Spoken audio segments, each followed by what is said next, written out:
네, 전국에 물리 성적을 올리고 싶은 여러분 반갑습니다. 김동희입니다. 오늘도 고정 패널로 김민재님 같이 모였습니다. 안녕하세요. 네, 안녕하세요. 연세대학교 물리학과 4학년 재학 중인 김민재입니다.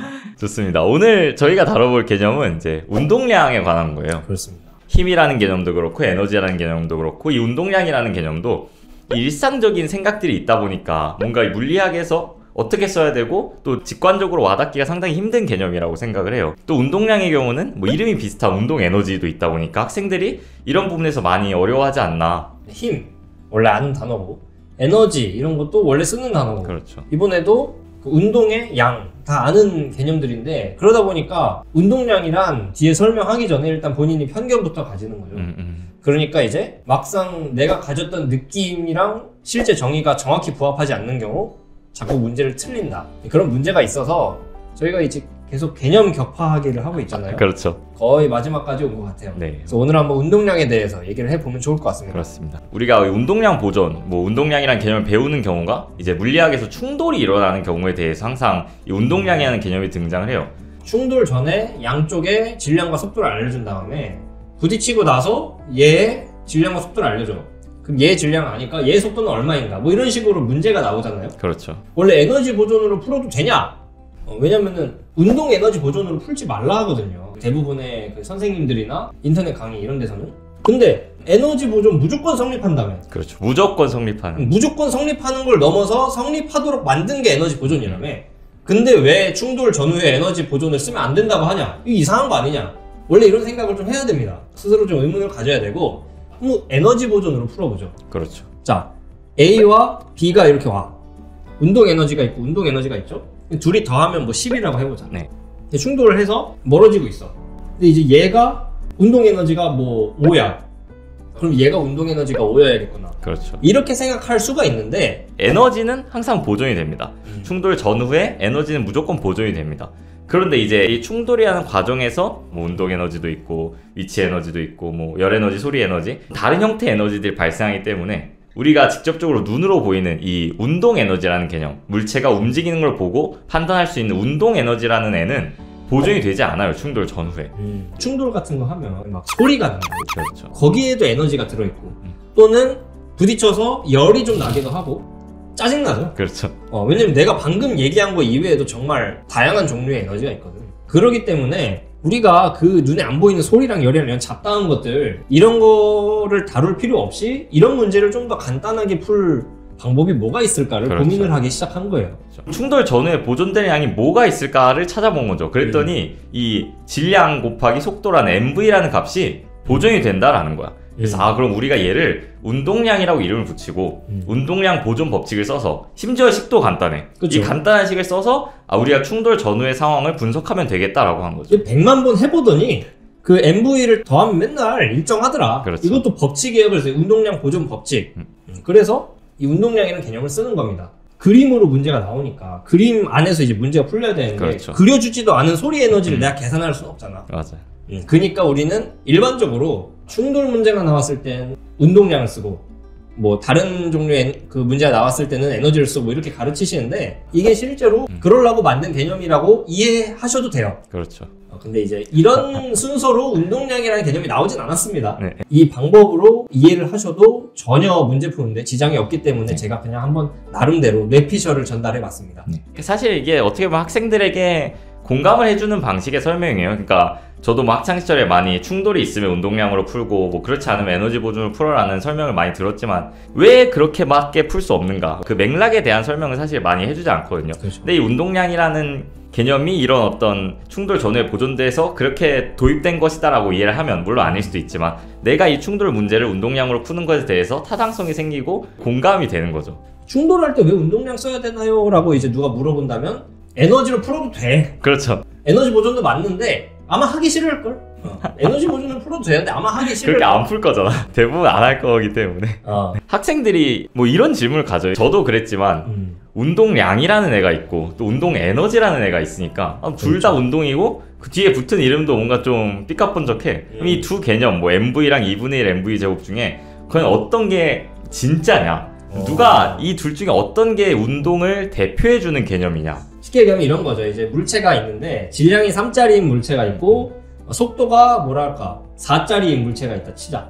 딱 이 움직이고 있는 물체를 봤어.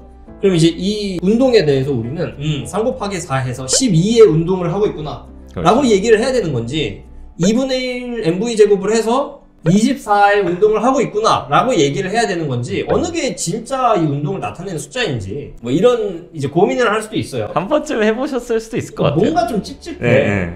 요거에 대해서 한번 저희가 깔끔하게 정리를 하고 가면 좋을 것 같습니다. 네. 여러분 사실 운동 에너지보다는 운동량이 근데 진짜입니다. 내가 만약에 이렇게 얘기를 했다 쳐봐. 네. 그럼 이거는 운동 에너지를 무시하는 거잖아? 그렇죠. 그러니까 운동 에너지는 가짜라는 거잖아? 그럼 걔는 원래 교과서에 없어야겠지. 그럴 리가 없잖아요. 그죠? 그쵸. 다 교과서에서 동등하게 우리가 배우고 있는 개념들인데. 진짜가 따로 있을 리가 없어요.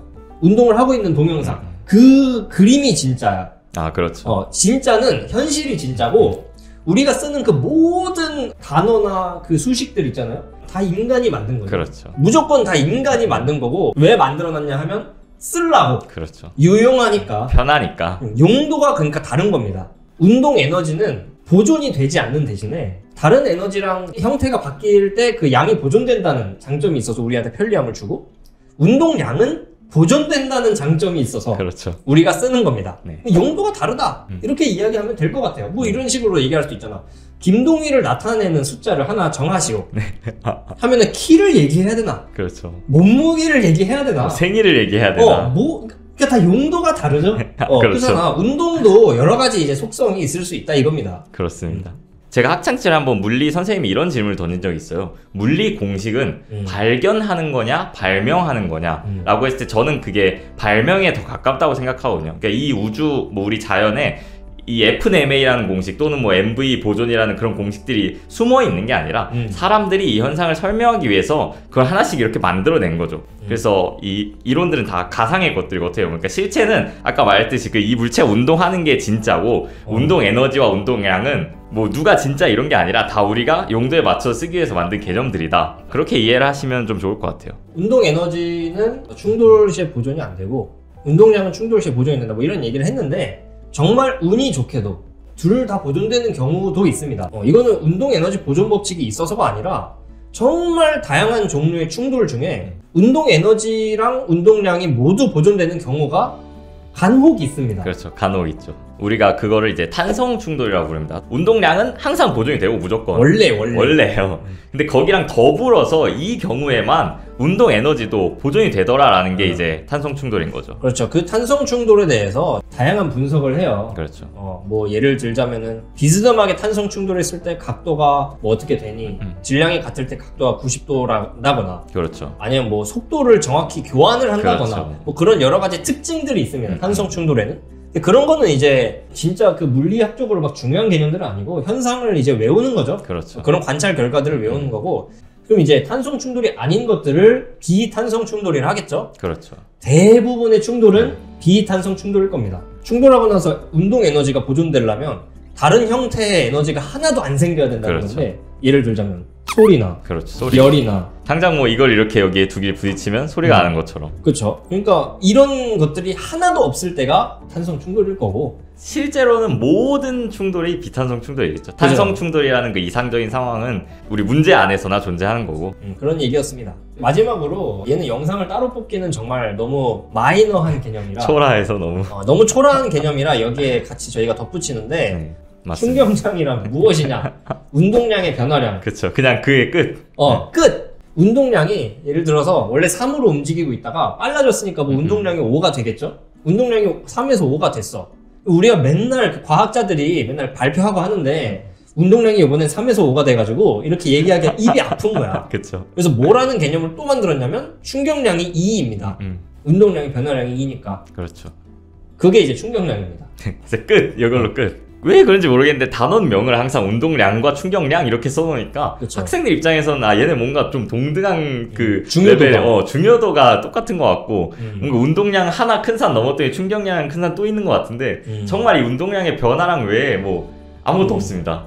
충격량이라는 글씨를 좀 작게 써놓으니까 좀 그랬으면 좋겠는 바람이 있습니다. 괜히 학생들이 어려워하니까. 그렇죠. 네, 그럼 오늘 이제 저희가 이제 네 번째 영상으로 FMA부터 시작해서 이제 포텐셜 에너지 그리고 에너지 보존, 그리고 저희가 이번에 이제 운동량까지 한번 다뤄봤는데, 그럼 이제 저희의 마지막 영상에서는 어떻게 보면 이 물리원의 역학 파트를 이제 마무리 짓는 느낌으로 일에 대해서 한번 다뤄보면 좋을 것 같아요. 되게 많은 학생들이 불편해하는 그 단어의 사용법인데 그렇죠. 왜 운동 방향으로 힘을 준 것만 해당하냐? 그렇죠. 이거에 대해서 한번 얘기를 해보려고 합니다. 나는 분명 일을 했는데 나는 힘들었는데 이 책에서는 자꾸 일을 안 했다고 하니까. 그렇죠. 네. 다음에 한번 얘기해 보도록 하죠. 네, 그럼 이쯤에서 영상 마무리하도록 할게요. 네, 오늘도 뭐 마무리 멘트 하나 하시나요? 또 하게 될 거 알면서도 준비를 안 해오긴 했는데 영상 보시고 괜찮은 설명이다 생각하면 또 주변의 학생들에게 추천해줘도 좋을 것 같고, 또 혹시 이 영상을 보시는 선생님들이나 그렇죠. 그런 분들이 있다면은 아무 거리낌 없이 저희 영상을 보여주셔도 됩니다. 네, 좋습니다. 네, 그러면 저희는 이제 다음 주에